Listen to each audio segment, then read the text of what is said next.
In the entire history of mankind, whether it has been in Africa or in any other continent, there is no kingdom or queendom that has been established to dance, to sing, to tell stories, to show fashion. All these creations of kingdoms and queendoms was done for only one thing: to rule. The fact that nowadays we find that there are kingdoms that would like to be established for dance and ceremonial purposes cannot be far from the truth.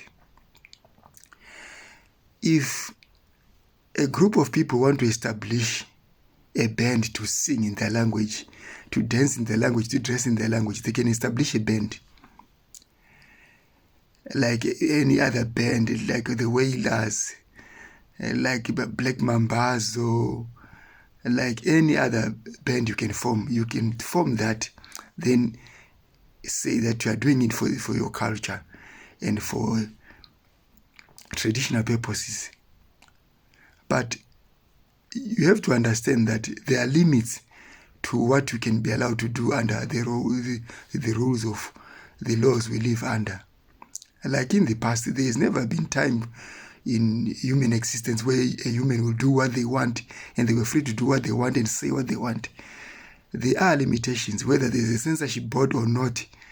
There are factors that make us say not exactly what is happening in our heads. So having said that, if you want to form a political party, you can form, if that government in power allows you. If you want to form a traditional group, you can form. If you want to form a musical band, you can form. If you want to start a kingdom or use a kingdom as a cultural group, then you may encounter problems.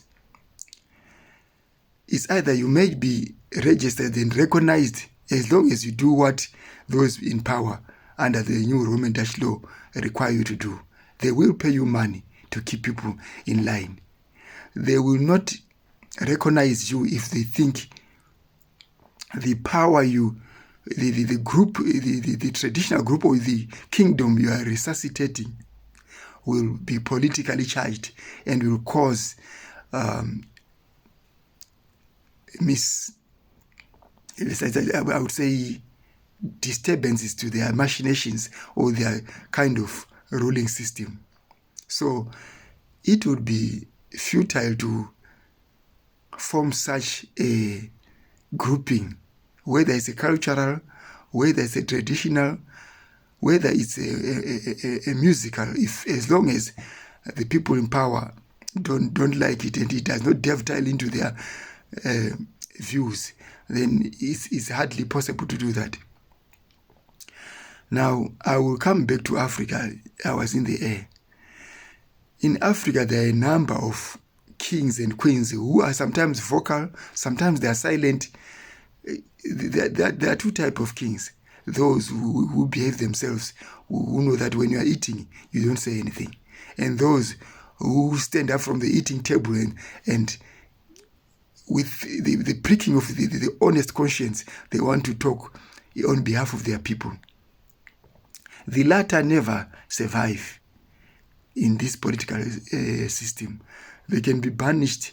They can be incarcerated, like it has happened in some places. We know kings who call themselves kings who have been put to jail.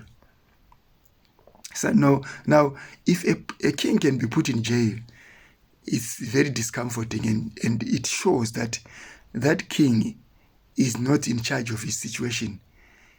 All his aspirations, all his plans are only related to what the government that is in power can release him or can allow him to do. So a traditional group, a band can be formed. Once you use old names, like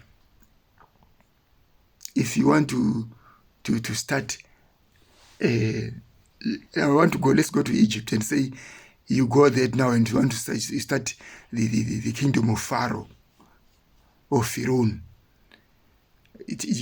And with the existing government now, I don't think they will allow you such a thing, because that thing will give people a place, another place to place their emotions and aspirations. And you have to remember that a government, it likes to monopolize everything from murder to magic.